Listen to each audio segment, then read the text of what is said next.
Josh Betar from the stands here at the Fight Centre in Brisbane, joined alongside the eternal middleweight champion Johnston, who just finished a tough training session, grueling one it looks like.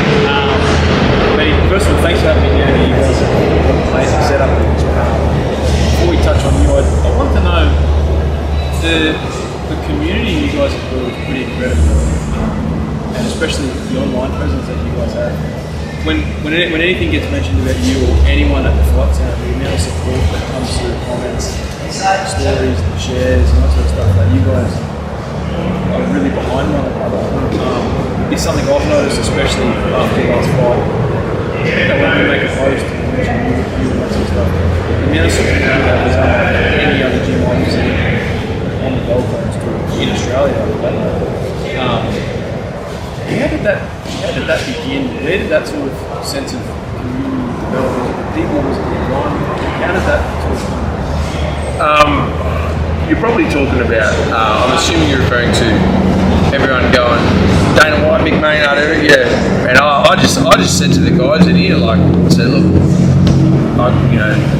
this is the time, I've got to do it now.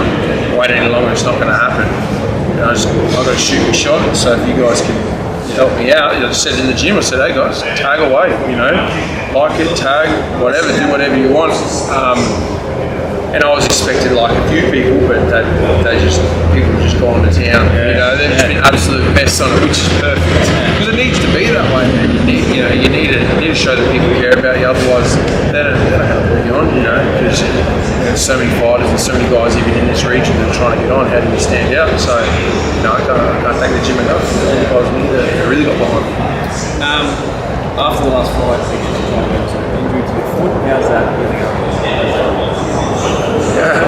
It was going good. It's all right, man. I was training on Saturday. I was training on Monday.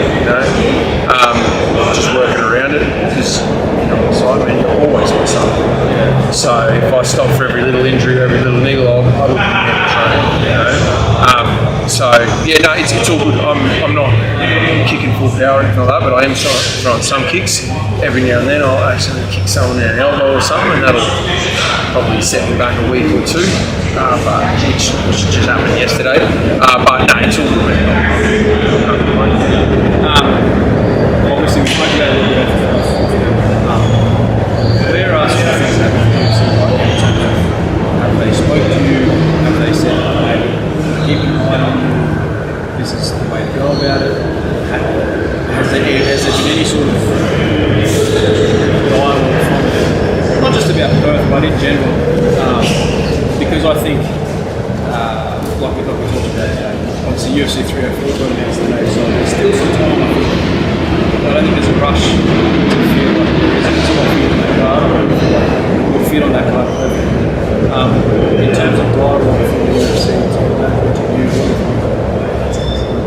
yeah, well, like obviously I'm not talking as a person, I'm not talking, but my AP management, Ash and A, they're sort of looking after it for me, and they said they've been communicating and putting my name forward. So I guess whatever happens off the back of that, I'm not exactly sure what the process looks like. Not to name drop at all, but Izzy was sort of saying yesterday, this is what happens, and this is how it works. So I'll just take a back seat and trust the process, and hope for the best. And at the end of the day, I think the more likely scenario would be that I ended up on a tender. I was going to get my shot. That seems to be the pathway they want all of their talent to come through. But I would love to get on Perth. Obviously being at home and just the other side. And I was at the last Perth card with Havokk and Islam, and that was like the best live event. I've been to Origins, and it's pretty hard to get better than Origin, but that was the best thing I've ever been to. So I'd love to get over there. What's up, guys? It's Josh here from the stands, and look, I know you're in the middle of a good little interview that we're currently doing, but I want to take a second of your time just to give you a quick little shout out to today's sponsor, TrainAid. Obviously, they're big supporters of us, like we are of them, and today they're sponsoring this video. And look, I want to let you guys know about a little product they do, their premium product, TrainAid Hydration. It's the best hydration formula on the market, guys. I'm not gonna lie to you. And look, if you don't believe me, ask guys like Israel Adesanya, Alexander Volkanovski, Leon Edwards. You ever heard of these guys? I mean, they're the top athletes in the world. And they're all taking Train Out Hydration. It really is the #1 formula in the world for hydration. And in the summer months here in Australia, I mean, it's something that I think everyone should be taking. And Train Out have been very nice to give us a discount code, a very healthy discount code as well. I mean, it's a nice little discount code. If you use the code FTS15 at the checkout, they will give you 15% off. We'll leave a link to their website in this description of this video. And yeah, check them out, guys. Please support them because they are supporting us. Cheers. Class man of the entrance song in Perth. It's pretty good if you're asking anyone, I think.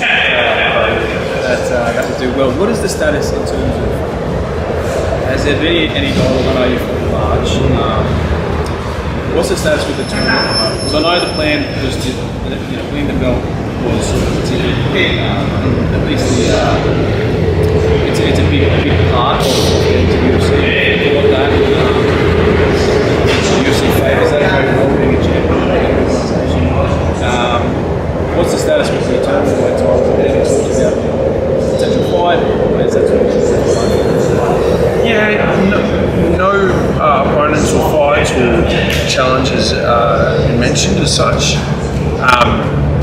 Cam did reach out the other day to see what was going on, and we're just just wait to see what happens with everything, the UFC, and go from there. Obviously, I can't just hang on to a belt forever. So we'll deal with that when it comes. But yeah, there's nothing's been. So yeah, pretty sure Cam is keen to have me back on. So just cross that bridge when it comes. With regards to the UFC, say hypothetical things, say in a worst case scenario they don't sign you, would you consider that as well, or would you work towards getting back to the spot where they be undeniable in the UFC? Because obviously they've got $1 million tournaments and these sort of things. Obviously Chelsea's with the UFC that would be but I know for a number of people that the UFC is the be-all. Is that sort of where we're at in those situations? Yeah, it's just UFC, bro. Yeah. I don't have enough years left on, from an outsider's perspective, especially. You ask me, the fight's on 100. You know what I mean?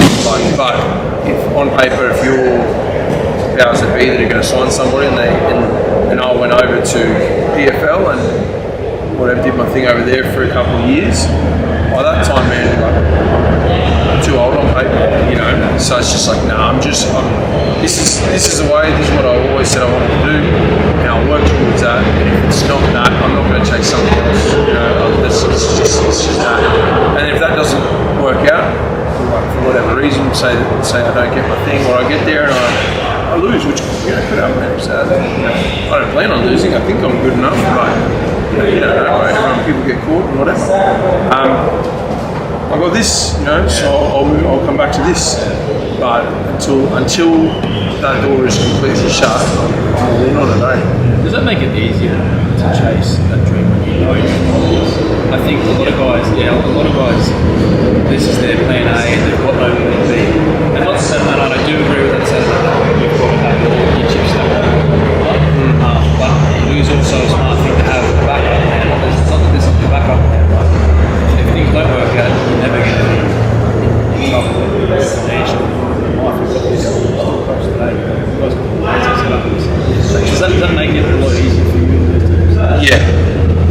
Yeah, and that's bro. Honestly, how we've chased, and Jarvi, who's just behind me over here, he's my business partner, he's back in the hills of this whole thing. It only happens because he's there. He's the safety bloke. He's going, bro, no, sweet, whatever we got to do, we'll do. Our training philosophy, bro, is defense before offense.